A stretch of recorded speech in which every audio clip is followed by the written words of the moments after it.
Hello दोस्तों, LTT classes में आपका स्वागत है। आज हम कैलेंडर का पार्ट 2 करेंगे।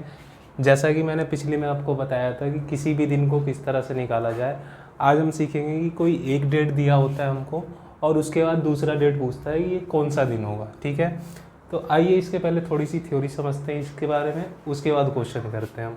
ठीक है, सबसे पहले हम ऑड डेज के बारे में जानेंगे।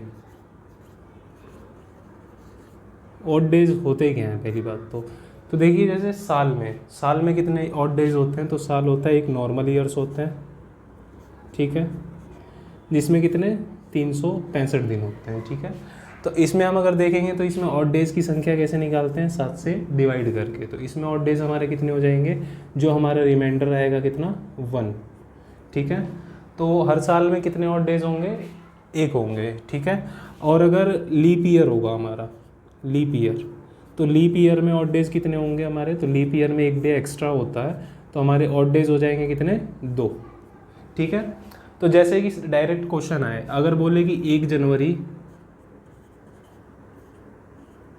2005, 1 जनवरी 2005 को मान लो कोई भी दिन हो, सोमवार दिया है हमको। ठीक है, और पूछे 1 जनवरी 2007 को कौन सा दिन होगा। ठीक है, तो इसको निकालने का सीधा तरीका है, आप 365 प्लस ना करके सीधे यहाँ पे क्या देखेंगे, 2005 से 7 के बीच 2 साल हैं। ठीक है, और 5 और 7 के बीच कोई लीप ईयर नहीं होता है हमारा, दोनों क्या है, नॉर्मल ईयर है। तो टोटल कितने ऑड डेज होंगे, 2। ठीक है, 2 होंगे, मतलब सोमवार में हम 2 और क्या कर देंगे, ऐड कर देंगे। ठीक है, सोमवार में 2 और ऐड करेंगे तो क्या आ जाएगा हमारा बुधवार। ठीक है, ये हो गया हमारा। अगर लीप ईयर नहीं दिया है, मान लो यहाँ पे अगर 2007 की जगह, मान लो अगर यहाँ पे 2007 की जगह हमें 2010 दिया होता। ठीक है, तो देखो 5 से 10 के बीच में कितने हैं, टोटल 5 साल है। ठीक है, टोटल 5 साल है, पर हम देखेंगे इसके बीच में एक क्या है, लीप ईयर भी है। तो टोटल हमारे कितने हैं, 4 साल नॉर्मल है और एक हमारा क्या है, लीप ईयर है। तो लीप ईयर के लिए मैंने कितना बताया, ऑड डेज 2 होते हैं। ठीक है, तो लीप ईयर के कितने 2 जोड़ देंगे हम, तो टोटल कितने हो गए 6। ठीक है, और 6 को 7 से डिवाइड करेंगे तो हमारा रिमाइंडर क्या आएगा, 6 ही आएगा। ठीक है, तो यहाँ पे हमारे कितना हो गया, सोमवार में 6 प्लस करेंगे तो हमारा हो जाएगा संडे, मतलब रविवार। ठीक है, उम्मीद है ये वाला टाइप आपको समझ आया हुआ। नेक्स्ट अब हम समझते हैं कि जो ये तो हो गए हमारे ईयर में, एक साल में कैसे ऑड डेज होते हैं। अब आता है मंथ में। अब देखो मंथ का आपको क्या है, आप डायरेक्ट खुद से भी समझ सकते हो। जैसे जनवरी है, जनवरी में हमारे कितने डेज होते हैं, 31। ठीक है, 31 होते हैं, तो 31 को 7 से डिवाइड करेंगे तो रिमाइंडर हमारा क्या आएगा 3। तो जनवरी में ऑड डेज कितने होंगे, 3 होंगे।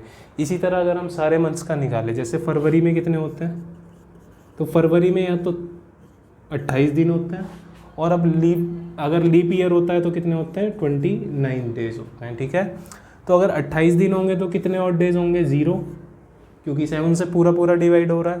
और अगर लीप ईयर होता है तो हमारा क्या हो जाता है 1। ठीक है, इसी वजह से हम लीप ईयर में क्या हो जाता है, एक डे हमारा एक्स्ट्रा ऐड होता है। ठीक है ना, तो इसी तरह हर एक मंथ का निकाल लेंगे।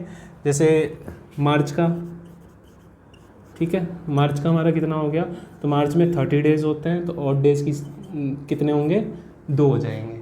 ठीक है, इसी तरह सारे मंथ्स का हम निकालेंगे और उसके बाद अब क्वेश्चंस करने का ट्राई करते हैं। जैसे हम क्वेश्चन देखते हैं 1 जनवरी 2020। ठीक है, 1 जनवरी 2020, इस दिन क्या था हमारा, सोमवार था, मंडे था। ठीक है, अब निकालना क्या है हमको, 10 जनवरी 2023।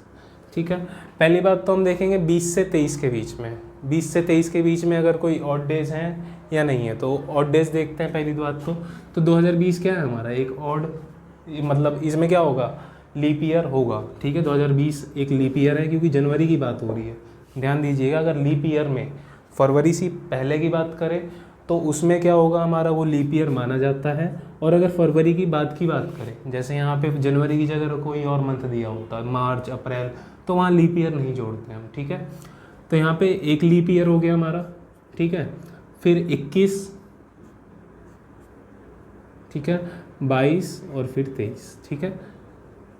ये हो गया हमारा, एक लीप ईयर होगा और 2 क्या होंगे हमारे नॉर्मल ईयर होंगे। और उसके बाद यहाँ पे देखिए डिफरेंस कितने का है, 9 का, इसको प्लस कर लेंगे, ठीक है। तो आ गया हमारा कितना, 13। तो यहाँ पे डिवाइड करेंगे तो हमारा क्या आ जाए, 7। तो रिमाइंडर हमारा क्या आ रहा है, 6। तो मंडे में 6 प्लस करेंगे तो क्या आ जाएगा हमारा, Tuesday, Wednesday, Thursday, Friday, Sunday, ठीक है। उम्मीद है ये वाला समझ आया होगा आपको। अब नेक्स्ट क्वेश्चन हम करने का ट्राई करते हैं। जैसे हमको गिवन है 2 जुलाई 2015, अगर इस दिन हमारा वेडनेसडे है, ठीक है। तो हमसे पूछा है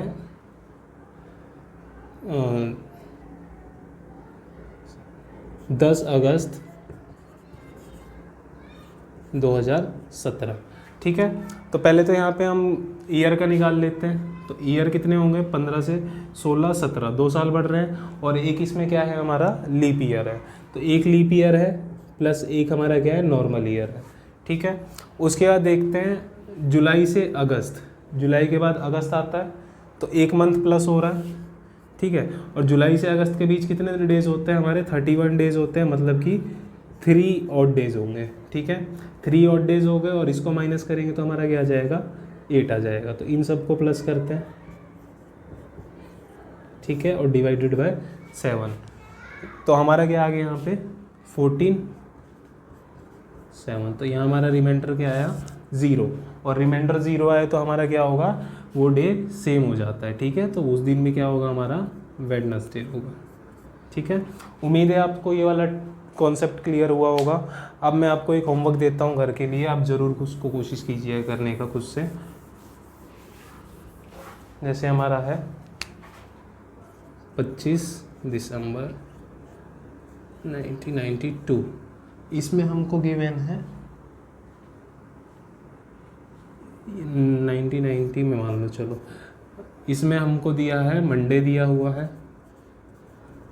और आपको निकालना है 30 दिसंबर 2002, ठीक है। इस दिन हमारा कौन सा डे होगा। तो कमेंट बॉक्स में अपना आंसर ज़रूर दें और ज़रूर बताएं कि आपको क्लास कैसी लगी हमारी और नेक्स्ट टॉपिक किस चीज़ पे आनी चाहिए, आप ज़रूर हमें सजेस्ट करें। Thank you.